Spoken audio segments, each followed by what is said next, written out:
ini. Dan permenungan apa yang dapat saya tawarkan di permenungan pertama ini, ya, sebelum nanti lanjut oleh romo-romo yang lain, ya, bahwa seringkali ya sebaik-baiknya apa yang kita lakukan bisa ditangkap buruk oleh orang lain. Berkaca dari diri Yesus sendiri, Yesus kurang baik apa? Allah yang maha besar, maha tinggi, menjadi manusia, di bacaan kedua, mengosongkan dirinya menjadi hamba, lalu wafat di salib. Perbuatan baik yang begitu besar dikerjakan oleh Allah, kemudian ternyata tidak ditangkap dengan baik oleh seluruh umat manusia. Para ahli Taurat, orang Farisi, semuanya pada kesal sama Yesus. Yesus ini seperti pendatang baru, ya, usia 30-an, ya mungkin kalau Bapak Ibu melihat saya ya seginilah ya. Ya pendatang baru, udah shining, bersinar. Kalau anak-anak sekarang bilang Instagramnya centang biru, ya, artinya followersnya banyak. Ya. Oma-oma mungkin nggak ngerti ya Instagramnya.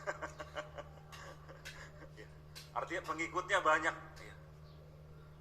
Lan ini kemudian membuat kecemburuan, ya. Muncullah cemburu, iri hati, dengki, ya, dari ahli Taurat dan orang Farisi. Maka mereka berusaha menjebak Yesus, berusaha untuk membunuh Yesus, karena iri hati, karena kecemburuan yang tidak bisa mereka tahan lagi sama yang namanya Yesus ini. Nah, kurang lebih gambaran ini juga yang terjadi dalam perjalanan hidup kita, ya. Ketika kita berbuat baik, berbuat kasih, tidak selalu apa yang kita lakukan ditangkap baik oleh orang lain, ya. Mungkin orang lain bisa menilai, wah ini orang lagi cari muka, wah ini orang ya pasti ada maksud di belakangnya dan sebagainya. Bagi kami para romo yang masuk ke dunia per-YouTubean, ya, karena ada OKS dan misa, ya, kadang saya suka geli sendiri, ya, kalau ngelihat kolom komentar dan live chat ketika OKS, ya. Romo Hariliong suaranya merdu sekali, ya, suaranya bagus sekali. Padahal kan Romo Hariliong nadanya do semua ya. Ya. Ya.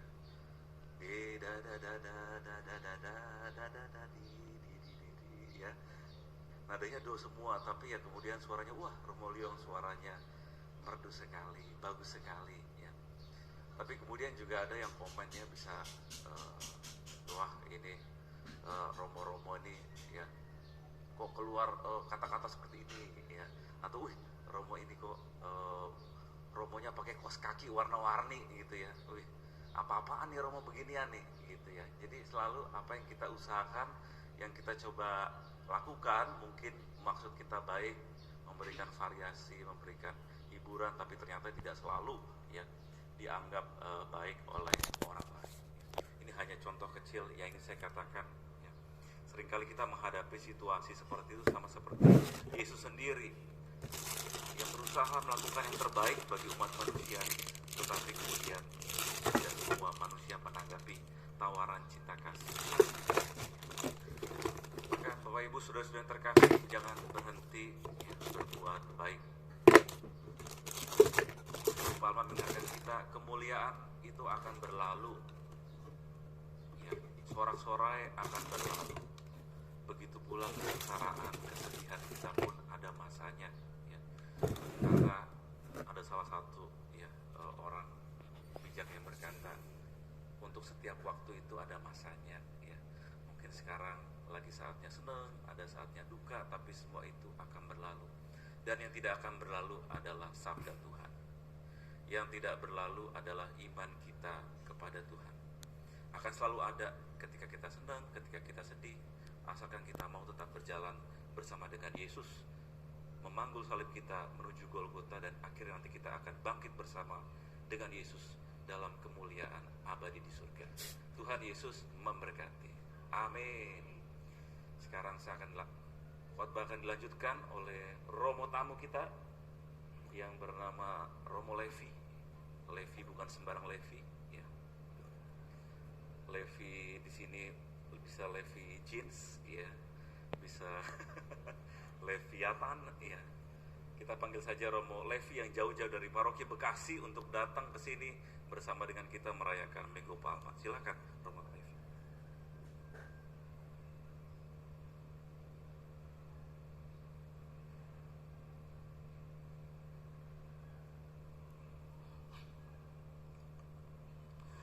Selamat pagi semuanya. Apa kabar? Sehat ya? Baik, saya akan melanjutkan khotbah lagi.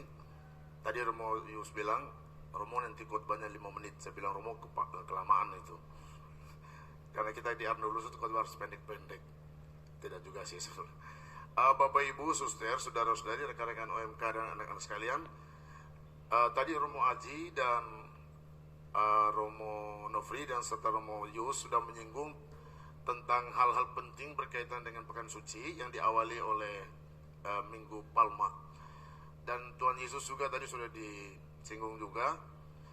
Oleh karena itu sekarang saya mengajak kita untuk melihat aspek lain atau tokoh lain dalam yang menghiasi peristiwa penderitaan, wafat dan kebangkitan Kristus. Bahkan tokoh ini yang muncul pada awal penderitaannya.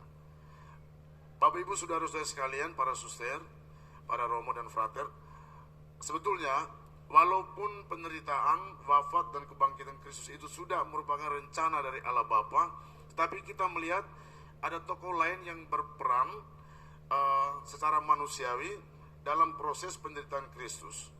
Tokoh yang pertama itu adalah Yudas Iskariot. Sebagaimana kita ketahui, walaupun tadi tidak nampak dalam Pasio karena kita sengsara dibacakan yang singkat, sebetulnya kita melihat bagaimana seorang murid yang selama 3 tahun lebih kurang itu sudah bersama dengan gurunya kemana-mana, diajari tentang tata krama, sopan santun, etika, moral dan lain sebagainya, melihat kebaikan-kebaikan gurunya, tetapi kemudian memiliki perasaan tega, dirasuki oleh setan. Akhirnya hanya dengan uang 30 keping perak, dia kemudian menjual, begitu tega menjual gurunya. Sekali lagi, benar apa yang dialami oleh Tuhan kita Yesus Kristus itu adalah sudah merupakan jalan yang harus ditempuh karena merupakan kehendak Bapa. Tapi aspek tokoh Yudas Iskariot ini justru mewarnai awal penderitaan Kristus. Nah, dari sini kita mendapat pelajaran yang berharga adalah bahwa kadang-kadang sebaik-baiknya orang yang hari-hari berinteraksi dengan kita, sejujur-jujurnya orang yang kita hadapi dalam kehidupan sehari-hari, tapi kadang-kadang bisa gelap mata juga berkaitan dengan harta-harta duniawi, tidak hanya uang. Ada begitu banyak orang bisa sekejap mata begitu tega untuk membahayakan sesamanya, bahkan mengorbankan nyawa sesamanya hanya untuk mendapatkan apa yang dia butuhkan secara harta-harta duniawi. Tokoh yang kedua yang kita temukan juga dalam kisah sengsara biasanya dalam proses penderitaan Kristus adalah tokoh Petrus. Bapak Ibu saudara-saudara yang terkasih, Petrus itu bukan orang sembarangan, ya. Petrus itu adalah orang, boleh dikatakan murid kepercayaan Yesus yang memang kadang-kadang dengan sikapnya yang ceplas-ceplos dalam menjawab pertanyaan-pertanyaan Yesus, tapi kemudian saya melihat memiliki tempat yang istimewa dalam hati Yesus. Kalau kita melihat kitab suci dari 12 rasul itu, Petrus ini sangat menonjol sebetulnya. Itu berarti dia tuh istimewa di hati Yesus. Tapi pada saat Yesus mengalami penderitaan, ini justru tega itu. Kamu kan salah satu murid orang itu. Oh enggak, saya enggak tahu itu. Saya enggak kenal kok. Kau tuh ngawur ngomongnya. Kalau zaman sekarang kan gitu ngomongnya. Sebentar. Kamu itu kan murid orang itu ya? Kamu siapa sih? Asal ngerocos saja ngomongnya. Kalau enggak ngerti, enggak usah. Memangnya pernah lihat saya dengan orang itu? Kan kalau zaman sekarang kan ngomongnya gitu. Kitab suci kan beda, harus diperhalus halus. Awas loh, kalau lu macam-macam, gue tampar nanti kau. Kan bisa begitu juga kalau zaman sekarang. Tapi sebetulnya aspek yang kita lihat dari Petrus ini adalah selama ini dia diberi kepercayaan, memiliki tempat yang khusus dalam hati gurunya. Tapi kok pada saat gurunya mengalami penderitaan seperti itu, dia malah cuci tangan, malah menyangkal. Enggak, saya tidak mengenal orang itu kok. Bapak Ibu saudara-saudara yang terkasih, para suster, romo, frater, rekan-rekan OMK dan anak-anak sekalian. Kedua tokoh ini dalam konteks yang berbeda bisa juga muncul mungkin dalam kehidupan kita sehari-hari. Mohon maaf kalau saya salah, tidak menuduh, tapi kelihatan ada. Ada begitu banyak orang yang begitu tega oleh karena memenuhi kebutuhan-kebutuhan yang dia harapkan terpenuhi, dia kadang-kadang tuh bisa begitu tega menjual dalam tanda kutip sesamanya, ya, mengakali sesamanya, begitu tega membiarkan sesamanya menderita supaya mendapatkan apa yang dia harapkan. Jadi sikap Yudas Iskariot ini bisa muncul dalam kehidupan kita sehari-hari oleh karena harta-harta duniawi mungkin. Tapi itu bukan berarti bahwa harta duniawi ini tidak penting. Penting Bapak Ibu. Saya tidak yakin kalau kita yang ada di sini tidak butuh duit. Saya tidak yakin. Paling tidak duit itu penting kalau kita ikut misa untuk kolekte. Benar enggak? Benar enggak? Iya.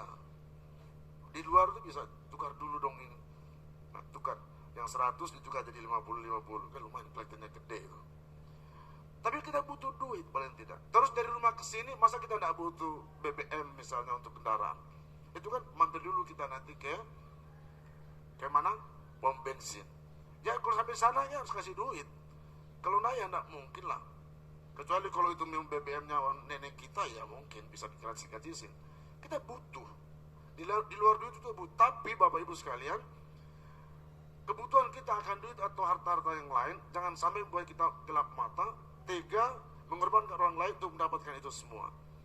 Yang kedua, dalam kehidupan sehari-hari, semangat atau sikap dari Petrus juga bisa juga ada dalam diri setiap kita. Sekali lagi mohon maaf kalau misalnya saya keliru, tidak menuduh, tapi aspek itu ada.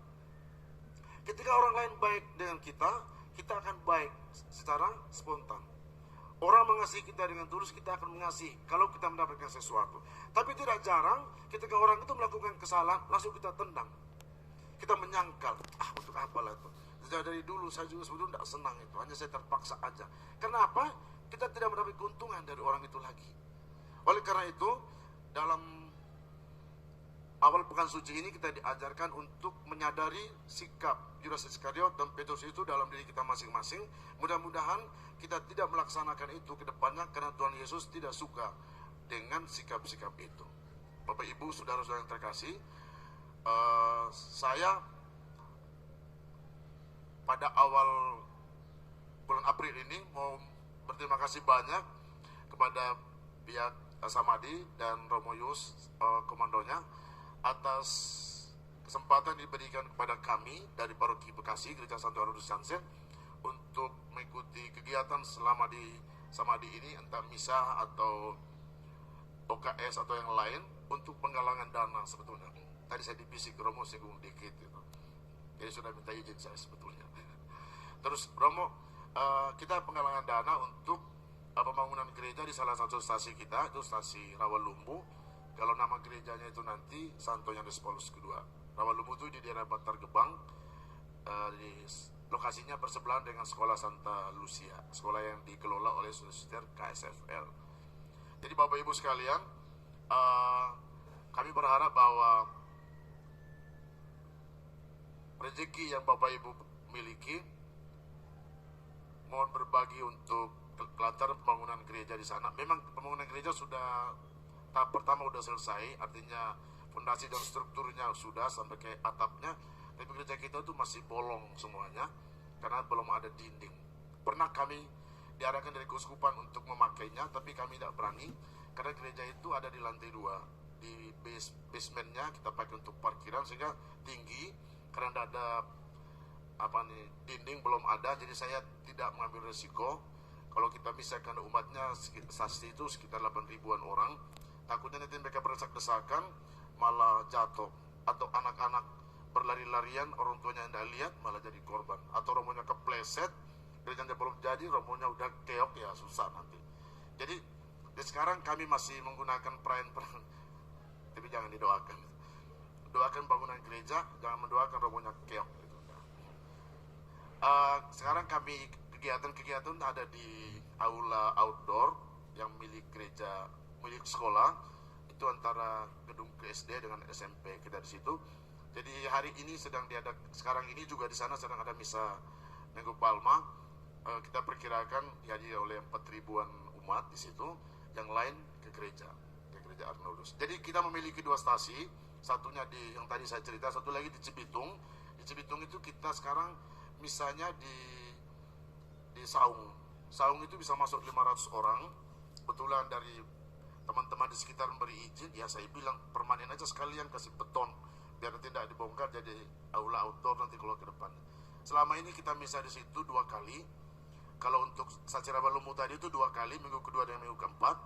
Kalau di Cibitung itu dari Keuskupan mengizinkan 2 kali, tapi dari pihak eksternal teman-teman kita meminta beri 1 kali. Jadi kita itu sekarang di kedua stasi itu ada kegiatan Pekan Suci ini. Di stasi Yohanes Paulus kedua itu 3 kali, Minggu Palma, Jumat Agung, malam Paskah dengan Paskah nanti di stasi Yohanes Paulus kedua. Sedangkan di Cibitung diberi izin cuma 2 kali.